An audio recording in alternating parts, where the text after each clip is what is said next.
Pronto, chegamos à Pedra Chanfrada. É, né? Pedra Chanfrada. Aqui é o ponto final de se deixar o carro.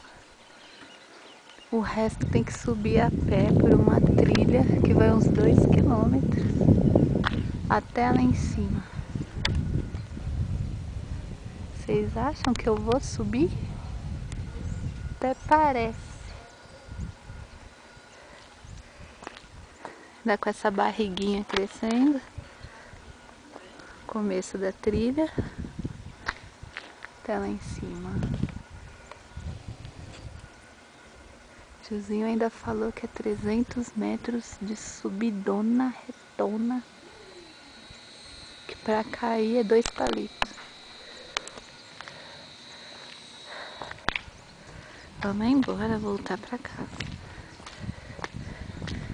Marquinhos, paciente. Tchau, Má. Você vai me largar aqui?